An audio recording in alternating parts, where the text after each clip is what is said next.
No idea.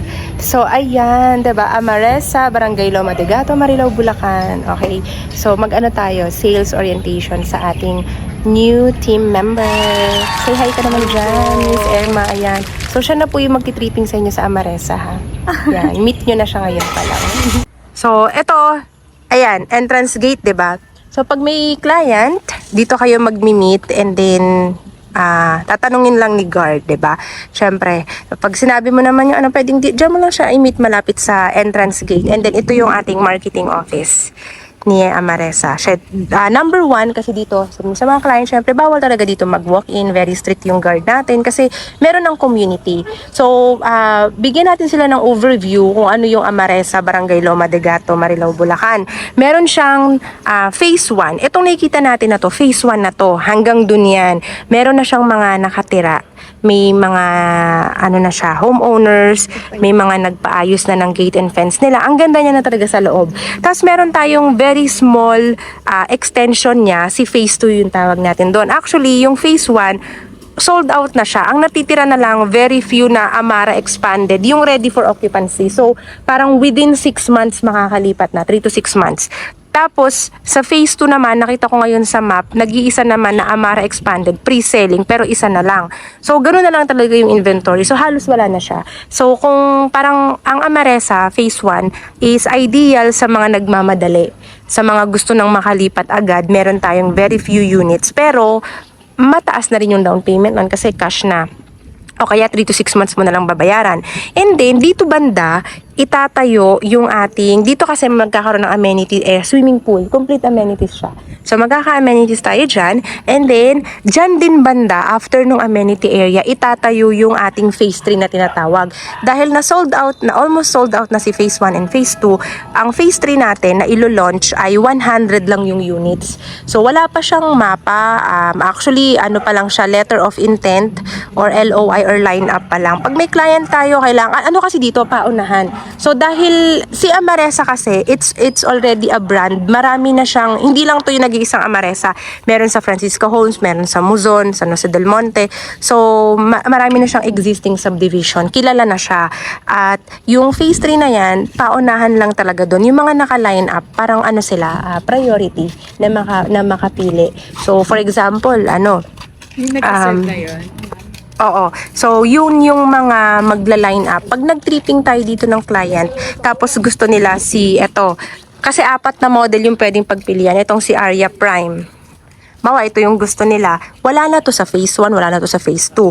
Available na lang to sa phase 3. So, ang pwede na lang nilang gawin is mag-line up for Aria Prime for the phase 3.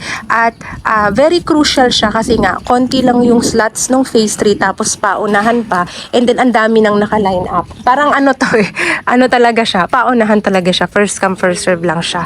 Tapos ito, si Kyla Prime and then pinakamalaki si Alexandria tapos si Amara expanded. Yan, marami na mga nakatira dyan. Punta tayo sa loob. Tingnan natin si ano. Yan.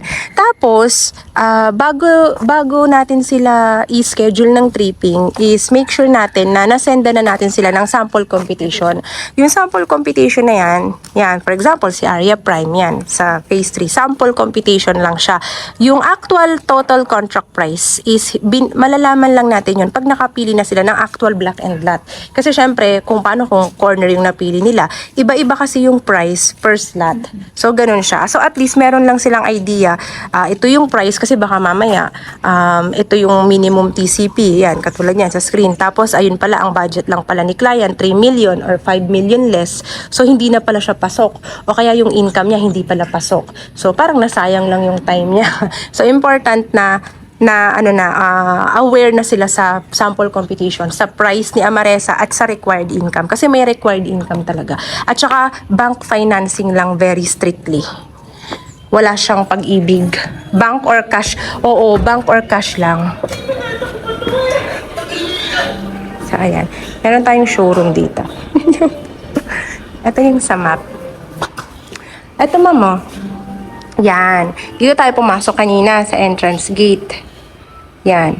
Tapos, amenity area. Ito nga yung phase 1, phase 2, and then dito daw banda yung phase 3 itatayo eh. Doon banda. Siyempre, wala pa tayong mapa doon, pero ayan siya. So, ito yung parang overview map ng ating Amaresa. Kasi ito yung list of amenities. Complete siya. So, clubhouse, swimming pool, basketball court, landscape parks, children's playground. Yan. So, konti na lang talaga. Almost sold out na siya. So, ayan. Si Amara Expanded, ito na lang yung natitirang available na ready for occupancy sa phase 1. Dito sa phase 1, may corner unit nga nito eh. So, under construction kasi si model unit. Pero, ito kasi, meron siyang attic. So, pero try natin kung makakapasok lang tayo saglit. Then, ayan. Ayan. So, inaayos kasi siya ngayon, under construction, pero ang turnover nito, painted, tapos may tiles, complete finished, ganyang kalaki yung kitchen. Yan. May CR dito. May CR dito, ito pwedeng helper's room o kaya storage room or stock room. Tapos may lanay siya. And